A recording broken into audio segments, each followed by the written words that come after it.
Okay. I'm going to start with a couple poems. This one's called Road Trip Voodoo. You may have already heard it if you listen to Kleft radio regularly. Can you guys hear me? I can't even tell. Totally. Reaching for the orange and black canister of Café du Monde in the kitchen cabinet, I turn to you and say, do you want to go to New Orleans with me? It's the coffee I get like this. Nothing like cheap coffee after smoking a couple bowls, and I'm always asking people this. Do you want to go to New Orleans with me? Do you want to go to Denver with me? Do you want to go to Tulsa with me? We'll drive for 3 hours just to get Waffle House in Oklahoma for a cup of cheap coffee, or we'll get gas station coffee at truck stops and mix all the saccharine flavors. We'll stop in Shreveport at 11 in the morning after 14 hours on this goddamn dark road and 4 or 5 joints, and we'll stop for a cup of cheap coffee at a fucking Waffle House before we make it to New Orleans. Or we stop in Longmont for Waffle House too, but we're going to Boulder for the weed. I'm thinking all of this while I scoop Café du Monde into a coffee filter. Little flecks of chicory remind me. Creole myth is it masks the taste of blood. A drop of voodoo in your morning coffee will keep you from leaving. But I only drink coffee late at night and on overcast days when I'm driving under miles and miles of gray clouds, and the water from the faucet is cloudy in the coffee pot, and in Shreveport, chicory masks the taste of sulfur in the water, and God knows what else, contaminants from all the oil drilling. Sometimes they sell sulfur as voodoo too.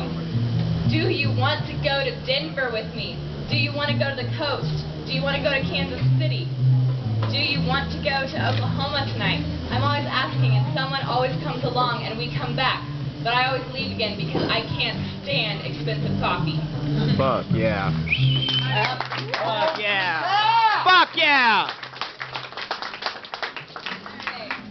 This one's called How to Tell If You Are a Ghost. 1. The most obvious indicator is if you should happen to notice yourself passing through walls and other solid objects.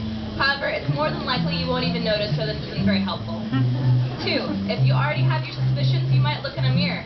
You will find that you do have a face after all, but not the one you remember. Life will also be like this.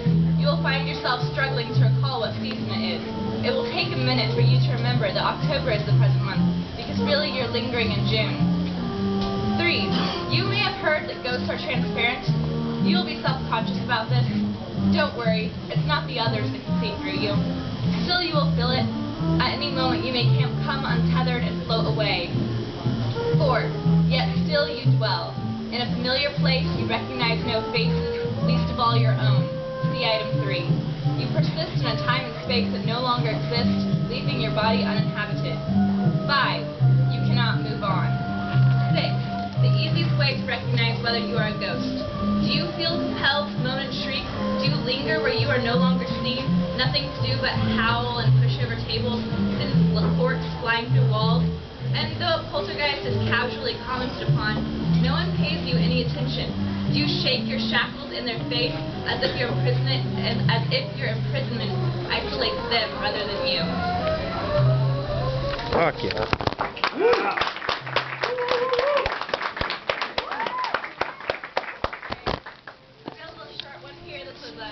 Originally published, and actually so was Road Trip Voodoo in Kleft Drop 5, and I believe this one was in Kleft Drop 5 as well. Merge tables. We go to the theater and see an Let's start over. We go to the theater and see an adaptation of Frank Baum's Land of Oz. The silver screen is cheaper than a truck stop motel. You ask, if a homeless person clicks their heels together 3 times, where do they go? Fucking A. Yeah.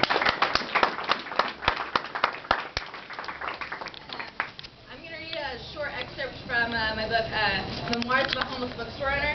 It's about that time that I owned a bookstore and I was homeless. Title. Anyway,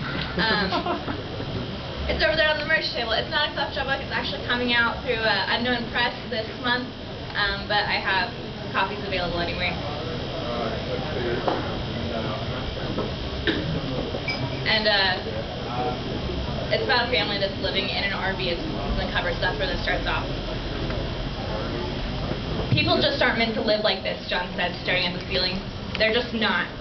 I looked around our filthy motorhome with plastic bags taped around the holes in the ceiling, the wasp nest on the window, the useless sink and oven refrigerator, lights that would never turn on, outlets that didn't work, the hulking air conditioning unit that were worthless without electricity.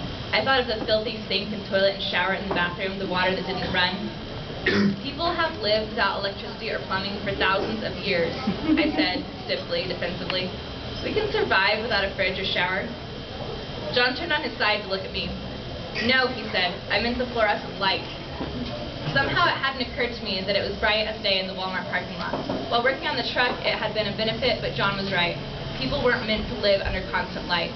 This gave me something to think about, so I lay there and listened to the chatter of confused birds, their circadian rhythms totally fucked. Fucking Lord. Nice.